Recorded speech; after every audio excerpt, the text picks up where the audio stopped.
Mas é engraçado que o conceito de transformação digital, para a gente, que a gente identifica, e é até muito semelhante ao que a gente vê na linha de processo, é muito os três grandes pilares que a própria disciplina de BPM ele já fala, né? Então eu lembro da ver a Kelly lá atrás falando, falei da Kelly que eu ia falar dela,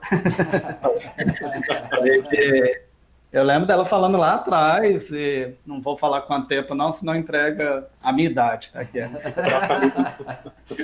De os três grandes pilares, o pilar de métodos, o pilar de pessoas e o pilar de tecnologia. A disciplina BPM ela fala um pouco disso, né?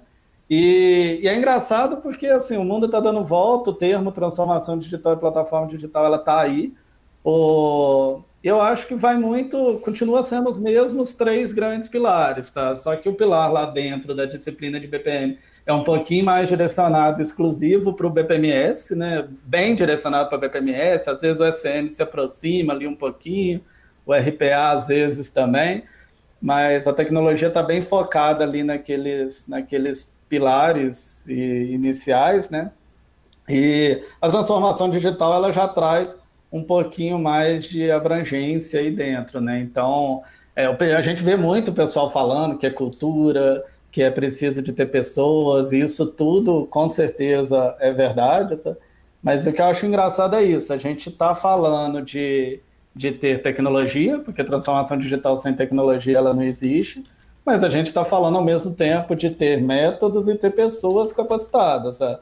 A gente visita lugares que falam de transformação digital, onde eles começaram a digitalizar documentos, sabe? Ou que criaram um grupo de uma equipe e chamaram de squad, começaram a adotar metodologias ágeis, começaram a post-its, que tudo isso faz parte, eu não tô denegrindo nenhuma dessas possibilidades, mas a gente está falando é que acima do que você vai mostrar, do que você vai deixar da porta para fora, o que você faz dentro de casa. E eu acho que transformação dentro de casa, e aí quando com viés de tecnologia, mas o de BPM também traz muito próximo, a gente não consegue sem os três pilares, que é o pilar de pessoas, o pilar de métodos, que não adianta também, não é soltar todo mundo e achar que vai sair do outro lado, sabe? Eu acho que tem que ter organização, tem que ter. E aí a gente que vem de processo sabe bem disso, né? E ao mesmo tempo ter tudo isso sem boas tecnologias, você vai ficar extremamente refém da, da capacidade daqueles ninjas ali dentro da empresa ou de um ou outro sistema dar certo, né? Então a nossa visão, nossa percepção é da gente juntar os três. E agora um ponto que é importante é que qualquer um mal feito, você põe todo o plano em jogo, né? Então você põe todo o plano em risco. E aí no pilar de tecnologia, que é o pilar que a gente principalmente atua, né? Logicamente que tem toda a etapa de consultoria por detrás, de construção desse mindset junto aos nossos clientes, mas no pilar de tecnologia, se você escolhe mal a tecnologia, você, ou por onde começar também, ela pode cair, né? Ela pode cair em desuso. O ponto que a gente sempre fala da transformação digital e que eu acho que ele mostra um pouquinho do que a gente acredita, e não obrigatoriamente a gente começa por isso, e não obrigatoriamente a gente consegue chegar nisso no curtíssimo prazo, mas um ponto que é bem comum da gente falar quando a gente fala de transformação digital com uma ótica de plataforma, é que assim, um usuário, um sistema.